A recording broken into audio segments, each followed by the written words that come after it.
Break के बाद आपको कहें कि खुश आमदीद। और इस सेट से और पहला जो आपने मंजर देखा है हमारे इस सेट का, हमारे स्टूडियो का, उससे आपको पता चल ही चुका होगा कि हम क्या करने जा रहे हैं। हमारे साथ नौजवान भी मौजूद हैं क्योंकि आज नौजवानों का आलमी दिन है।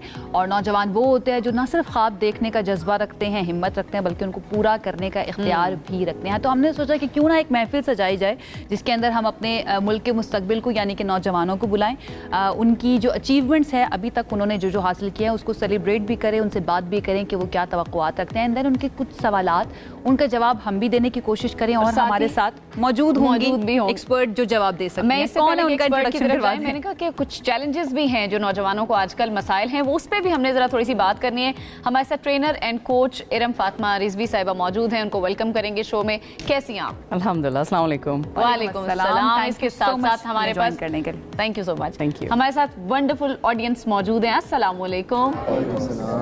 आप लोग ठीक हैं? कैसा महसूस कर रहे हैं being the Pakistani national? Being Pakistani national, आप में से कौन सबसे पहले तो मुझे ये बताएं बात करना चाहेगा? किसके पास माइक है? How do you feel about it right now being a Pakistani और पाकिस्तान के नौजवानों का हिस्सा होना जो कि 64% के करीब है? How do you feel? सबसे पहले तो thank you so much invite करने के लिए और इंटरनेशनल यूथ डे पे प्रोग्राम करने के लिए। बीइंग अ पाकिस्तानी अगर मैं बात करूं तो दुनिया में हम कहीं भी जाएं तो हमने वापस आना अपने मुल्क ही है। तो क्योंकि अगर हम देखें तो अफगान रिफ्यूजीज़ यहाँ पे पैदा हो गए, उनको अगर निकाला जा रहा है तो हमें भी कहीं से जहाँ मर्ज़ी हम जाएं, हम एटलीस्ट एट दी एंड हम पाकिस्तान ही आएंगे।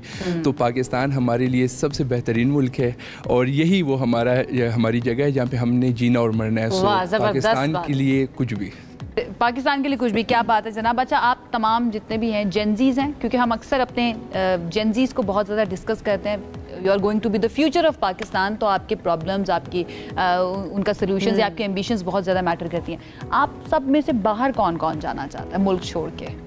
मुल्क छोड़ के तो नहीं कह सकते, लेकिन हाँ, अगर हम फर्दर स्टडीज़ या अगर अच्छी अपॉर्चुनिटीज़ की बात करें तो हम ज़रूर प्रेफर करेंगे।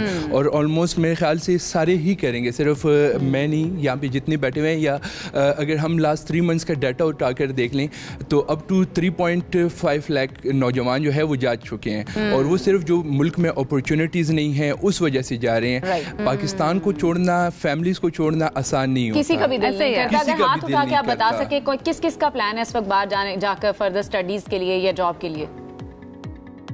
ठीक है। और उसके बाद फिर वापस आने का प्लान किस किस का है आप में से जो बाहर जाएंगे फिर वापस आएंगे? सभी वापस भी आना चाहेंगे, ख़वातीन ने नहीं हाथ उठाया क्योंकि आप मैंने जैसे कि बता दिया कि हमने आखिर में आना अपने मुल्क ही है, अपने घर ही बंदा आता है। जो जितना मर्जी हम बाहर जाएं, बंदा एट द एंड अपने घर ही वापस आता है। कहते हैं वतन की मिट्टी गवाह रहना, बहुत सारे गवाह मौजूद हैं। ठीक है। अच्छा इरम, आपकी तरफ हम आ जाते हैं। आज के दिन की मुनासबत से कितना इम्पोर्टेंट है यूथ को डिस्कस करना, उनको सेलिब्रेट करना एंड देन उनके चैलेंजेस और उनके जो भी एस्पिरेशंस हैं उनके लिए उनको अपॉर्चुनिटीज प्रोवाइड करना? What do you think? देखिए, ये पाकिस्तान के लिए स्पेशली ये दिन बहुत ज़रूरी है बिकॉज ऑफ दी परसेंटेज। जैसे भाई ने इधर बताया कि we are 63% close to youth and of course ये जो हमारी एज ग्रुप है दैट्स फ्रॉम 19 to 30। और अगर देखा जाए तो बहुत कम इनका इन्वॉल्वमेंट है in policies, in regulations, in politics, in leadership. तो इन चीज़ों में ये बहुत कम दिखाई देते हैं। तो ये तो पहले ही इतनी ज़्यादा, और and they are the future. अगर हम आज बात करें, इवन हम we are not going to touch politics and all, लेकिन रेगुलेशंस पे, पॉलिसीज़ पे बात करें तो वहाँ पे कितने जेनजी बैठे हुए हैं, चाहे लेट जेनजी, मिलियनर्स आप कह लें, हमारी एज के आप कह लें, कितने लोग बैठे हुए हैं। तो जो असल में पॉलिसीज़ और रेगुलेशन पे बात कर रहे हैं, स्किल्स पे बात कर रहे हैं, नए प्रोग्राम्स पे बात कर रहे हैं कि आज दुनिया में क्या चाहिए, क्या नेक्स्ट स्टेप है, आपकी इंस्पिरेशंस क्या है, एस्पिरेशंस क्या है, तो उसमें ये तो बैठे ही नहीं होते उस कमरे में। तो कैसे उनके मसाइल समझ में आएंगे? उनके मसाइलों पे बात कर रहे होते हैं and you are not involving them. Even अगर मैं एजुकेशन एकेडेमिया उठा लूँ और एकेडेमिया में जो बोर्ड के मेंबर्स बैठे होते हैं तो आप देखें तो इनके भी जो लीडर्स और इनके यूनियंस और इनके जो काउंसिल्स बने होते हैं उसमें से एक बैठा होगा, 2 बैठे होंगे। लेकिन हमारा फोकस, हमारी गवर्नमेंट का फोकस और हमारा फोकस कितना है कि इन नौजवानों की कोचिंग में हम अपना रोल प्ले करें, इनकी तरबियत में रोल प्ले करें, हमारे एजुकेशन इंस्टीट्यूट कितना रोल इसमें प्ले करें? अच्छा, ये different 2 cheese, academia is different different, government is different. So government जो है उसकी है वाकई कोशिश बहुत है। अगर हम जब बात करते हैं, हम मिनिस्ट्री ऑफ IT के बहुत सारे प्रोग्राम्स चल रहे हैं, पार्ट ऑफ इट, लेकिन मैं फिर वही बात कहूँगी कि उस पूरे में कितने ज़्यादा यूथ के लोग हैं। Yes, exactly. एंड अगर आप देखें यूथ प्रोग्राम्स में अब इन्होंने करना शुरू कर दिया, हाल वाकई बहुत सारे स्टेप्स लिए जा रहे हैं, बहुत सारे गवर्नमेंट के प्रोग्राम्स हैं, स्किल्स सिखा रहे हैं, क्लाउड नेटिव पे चल रहा है, we are talking about data centres, बहुत सारे ब्रांड्स आ रहे हैं। और मेरी खुद डिस्कशंस हमारी ऑर्गेनाइजेशन की चल रही है to get discount so that we can have universities of those skills. लेकिन ये अब शुरू हुआ है और थोड़ा सा अफसोस होता है कि चलो कोई बात नहीं, देर आए दुरुस्त आए, but it's been very late. और अगर आप देखा जाए तो मिलेनियल्स का भी यही गुस्सा था, यही शिकायतें थी, अब ये आ गए हैं। But the good thing about Gen Z is that they are very vocal, they are not, they don't pretend. और इनके ना बेचैनी हो जाती है अगर ये कुछ बोले और कुछ चल रहा है। इनका असल में ये प्रॉब्लम भी है, ये प्लस पॉइंट भी और ये माइनस भी है इनका। एक सेगमेंट भी इस सिलसिले में किया है कि जेनजीज जो है ना वो इतने ज्यादा वोकल हैं कि वो चुप नहीं रहते, उनको दबाए। हमारे पेरेंट्स जो थे ना वो डांटते थे, हम चुप करके बैठ जाते थे, जेनजीज फौरन से बोलते हैं। अच्छा, मैं चाहूंगी कि चैलेंजेस राइट नाउ जो यूथ ऑफ पाकिस्तान फेस कर रही है उसके ऊपर कोई बात करे। आप अगर आप खवातीन में से कोई बात करना चाहे तो व्हाट डू यू थिंक, क्या चैलेंजेस हैं राइट नाउ जो फेस कर रहे हैं? सबसे पहले thank you so much for having me. और इसके अलावा ये कि जैसे कि देखा जाए कि हमारे यूथ में बहुत से ऐसे यंग लोग हैं जो कि डिसएडवांटेज बैकग्राउंड से ताल्लुक़ रखते हैं, तो उनके लिए ये चैलेंजेस होते हैं कि उनके बैकग्राउंड की वजह से उनके लिए जो रिसोर्स होते हैं एजुकेशनल एंड जॉब्स अपॉर्चुनिटीज़ वो बहुत लिमिटेड होती हैं, जिसकी वजह से वो बहुत होपलेस हो जाते हैं।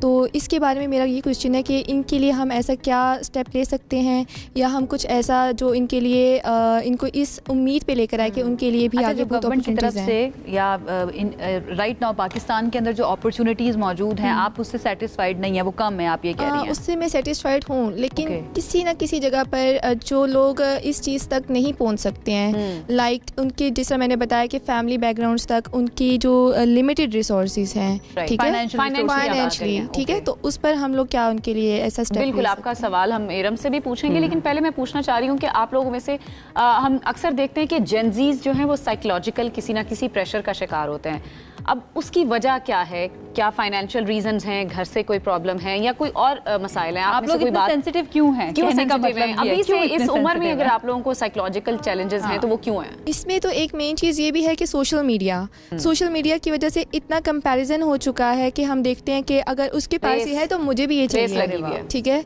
उसके पास है तो मेरे पास क्यों नहीं है? और हमने उस पर अपना एक फेक पोर्टफोलियो बना लिया है जिसको मेंटेन करना हमारे लिए बहुत मुश्किल हो गया है। तो अब ये इशू है कि अब हम उसको मेंटेन कैसे करें, इसकी वजह से हम स्ट्रेस में रहते हैं। ठीक है, मुझे बड़ी खुशी हुई है ये सुन के कि इनको पता है कि बेसिकली प्रॉब्लम क्या है। बट अगेन, पता होने के बावजूद, अब अगर कोई और बात कोई और इसी पे बात, पता होने के बावजूद ये हम भी जानते हैं, आप लोग भी जानते हैं, आप कुछ कहना चाह रहे हैं, कंपैरिजन का बहुत ज़्यादा मसला है जिसकी वजह से साइकोलॉजिकल प्रॉब्लम्स बहुत ज़्यादा हो जाते हैं, हसासियत आप महसूस करते हैं। इससे निकलने के लिए आपको लगता है कि आप रेमेडीज़ भी कर रहे होते हैं? इससे निकलने के लिए हम लोग रेमेडीज़ कर सकते हैं, लेकिन मैं दूसरा मेन पॉइंट जो आपको बताना चाहती हूँ वो ये कि जनरेशनल गैप बहुत ज़्यादा है पेरेंट्स में और बच्चों में। उनको आपकी समझ नहीं आती और वो जैसे हमें मोल्ड करना चाह रहे होते हैं, हम वैसा नहीं हो सकते। एंड बिकॉज ऑफ दैट बहुत सारे बच्चे साइकोलॉजिकल प्रॉब्लम्स का शिकार होते हैं, एहसास कमतरी का शिकार होते हैं, और इसी तरह बीच में पेरेंट्स और उनके बच्चों में अंडरस्टैंडिंग भी नहीं होती, और फिर घर से जो साइकोलॉजिकल चीज़ें लेके बच्चे बाहर जाते हैं तो वहाँ पर भी उनका माइंड बहुत डिस्टर्ब रहता है, जहाँ तक मेरा एक्सपीरियंस है। ये आप समझते हैं एक बहुत बड़ा चैलेंज है। आप भी कुछ कहना चाह रहे हैं, देन हम इरम के पास आपने भी साइकोलॉजिकल इश्यूज़ की बात की थी। सबसे बड़ा मसला जो है यूथ जो फेस करिए इस वक्त, वो पेरेंट्स, और जैसे इन्होंने बात की पेरेंट्स और जो बच्चे हैं उनकी कम्युनिकेशन गैप है बहुत ज़्यादा।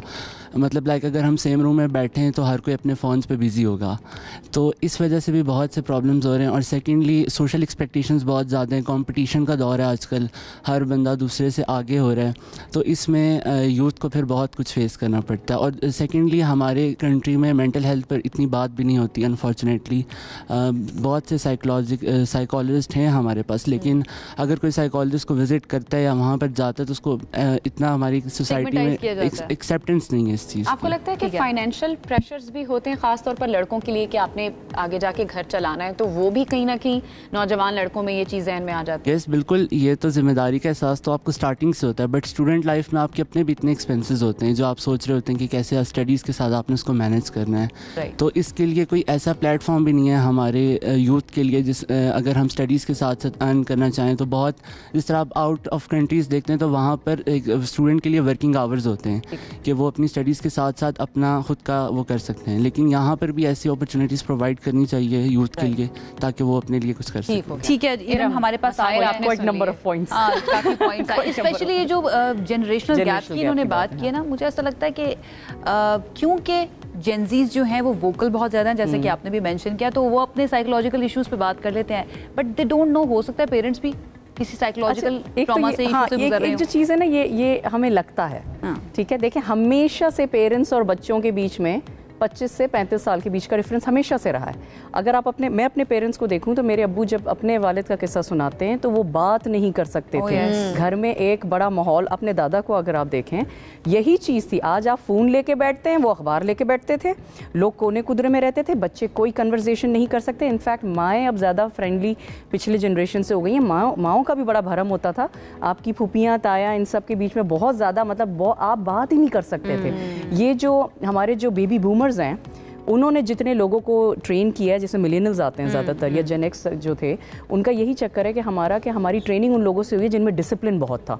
अब हमने इनकी कर दी, अब हम थोड़ा सा फ्रैंक हो गए, यू नो। सो वो जनरेशनल गैप तो बच्चा, it's been always there is always been almost 2.5 to 3 decades of age gap between the children and the parents। ये हमेशा से। अच्छा, इसके अंदर एक और पॉइंट मैं ऐड करना चाहूंगी कि एक्सपोजर इनको बहुत जल्दी, इनका ज़्यादा नॉलेज इनकी क्योंकि ज़्यादा खुल गई है। यस, अब इनको ये पता चल गया, एग्जैक्टली, इनको ये पता चल गया कि there is something called impostor syndrome, there is something called anxiety, there is something called depression, narcissism, exactly. ये बातें पता होने से जो है, आपको वही बात है ना, आप जब एनालिसिस करने जाएं, मेरे पेट में दर्द है तो देखो कहीं बाजू में भी तो दर्द नहीं, हाँ कभी कभी होता है, कहीं ये तो नहीं, हाँ कभी कभी ये भी होता है, और उसके बाद लोडेड विद इंफॉर्मेशन। सो एक चीज़ जो इस जनरेशन के बारे में है कि इनके पास इंटरनेट एक्सेस बहुत ज़्यादा आया। देखें 2 जनरेशन्स पहले जब इलेक्ट्रिसिटी आई थी, इसी तरह का एक वो हो गया था कि ये तो बच्चों के हाथ में ऐसी चीज़ आ जाएगी कि ये तो ख़राब हो जाएंगे। इलेक्ट्रिसिटी के लिए टेलीफोन के बारे में हुआ था।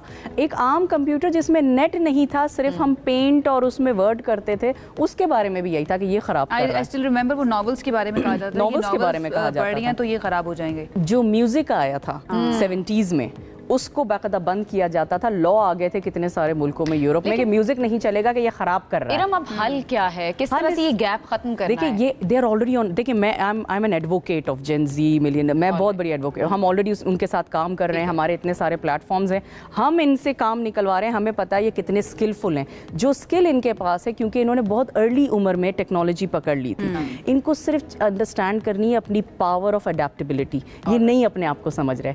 इनको आके जब कोई आके कह देता है ना कि तुम क्या कर रहे हो, ये एक्सप्लेनेशन देने लगते हैं और मसले हैं तुम्हारे अंदर, ये उसको मान जाते हैं। हम भी मान जाते थे, हमसे पहले वाले भी मानते थे। इनका क्योंकि एक्सपोजर बड़ा अच्छा है, they just need to work on their confidence. ये जो बात अभी यहाँ पे ये भाई भी कर रहे थे कि मतलब आपने बात की थी, आपने एक और पॉइंट अभी कहा था ना कि जनरेशनल गैप के अलावा कर रहे होते हैं अगर अच्छा, इसमें होता क्या है कि आप फौरन एक्सप्रेस कर जाते हैं, ठीक है, एक्सप्रेस कर जाते हैं, फिर आप वेट कर रहे हैं मेरे इस बात पे लाइक और कमेंट क्यों नहीं आ रहा। पेशेंस इज द इशू, जल्दी में बहुत होते हैं, बहुत ज्यादा। रिलेशनशिप भी आपको फौरन चाहिए, आपको प्रमोशन भी फौरन चाहिए। इसलिए भी हो जाता है मेरी पोस्ट के ऊपर लाइक्स क्यों नहीं आ रहे हैं, मेरा यूट्यूब चैनल जो है वो क्यों नहीं चल रहा है, ठीक है, ये वाली चीज भी बहुत ज्यादा। यूट्यूब क्या, आजकल तो टिकटॉक जो जनरेशन है ना, वो उस तरफ ज्यादा जा रही है। जी, उसकी वजह से बड़ा मसला है। उसकी वजह से एक प्रॉब्लम ये है कि जब आपकी दोस्तों में जब प्रॉब्लम आती है, जैसे झगड़ा हो गया आज सुबह, तो आपको चाहिए स्लीप ओवर इट, अगले दिन बात करते हैं, लेकिन क्योंकि वो फोन हाथ में है, एक्सेस फौरन नहीं, मुझे अभी जवाब दो तुमने आजकल तो मुझे वो दोस्तियां भी नजर नहीं आती है ना। वो मिलेनियल्स के अंदर वो एक बेस्ट फ्रेंड बचपन से चलता आ रहा है, स्कूल के अलग होते थे, कॉलेज के अलग होते थे, यूनिवर्सिटी के, एंड देन प्रोफेशनल लाइफ में अलग होते थे। जेनजीज में सिर्फ मुझे वो डिजिटली फ्रेंड्स जो है ना वो नजर आते हैं। बेस्ट फ्रेंड है आप में से किसी का जो चलता आ रहा हो? नहीं, अच्छा, तो बहुत स्ट्रेट फॉरवर्ड कम होंगे। अच्छा, एक ही बंदे का बेस्ट फ्रेंड है, एक ही बंदे का बेस्ट फ्रेंड है वो। Exactly, yes. अच्छा, आप लोगों के नजदीक बेस्ट फ्रेंड की डेफिनेशन क्या है? अगर जैसे हमारी जनरेशन है, हम उसकी शायद अलग ही डेफिनेशन बताएंगे। आप लोगों के नजदीक बेस्ट फ्रेंड कौन होता है? सबसे पहले तो कोई भी रिलेशन आपने चलाना हो ना, जो जेन ज़ी जिसमें लैग करती है वो करती है हया और रिस्पेक्ट में, कि उनके अंदर एक फ्रेजाइल ईगो बन जाती है किसी भी बात पे। उसकी सबसे बड़ी वजह मेरे ख्याल से जो गानों के आजकल लिरिक्स चल रहे हैं और मीडिया जो उनसे आपका जो दिखा रहा है कि एक यंगस्टर को कैसे होना चाहिए, उसकी वजह से फ्रेजाइल ईगो बन जाती है, जिसकी वजह से कोई भी रिलेशनशिप स्मूथली चल नहीं सकता, चाहे वो पेरेंट्स के साथ हो, भाई के साथ हो, दोस्तों के साथ हो। ठीक है। तो अगर आप मीडिया को कसूरवार समझते हैं, जो मैं ओवरऑल मीडिया की बात ओवरऑल मीडिया डिजिटल मीडिया भी जिसके अंदर आता है, लेकिन डिजिटल मीडिया आपको पता है आजकल जरूरी भी है। अच्छा, इन द एंड हमारे पास क्योंकि वक्त कम रह गया, मुझे ये बताइए कि 3 चैलेंजेस क्या है आजकल की यूथ के पाकिस्तान में जो रह रही है और क्या किया जाना चाहिए? सबसे पहले तो अपॉर्चुनिटीज़ बढ़ानी चाहिए अर्निंग के लिए, यूथ के लिए, क्योंकि आजकल कंपटीशन बढ़ गया, छोटे छोटे बच्चे ज़्यादा कमाना शुरू हो जाते हैं और कंपटीशन आपकी नज़र में ज़्यादा है। ये चैलेंज है जी। छोटे बच्चे आगे माइक देना जरा, सारे अपने अपने चैलेंजेस अगर बता सके। सबसे बड़ी चैलेंज जो है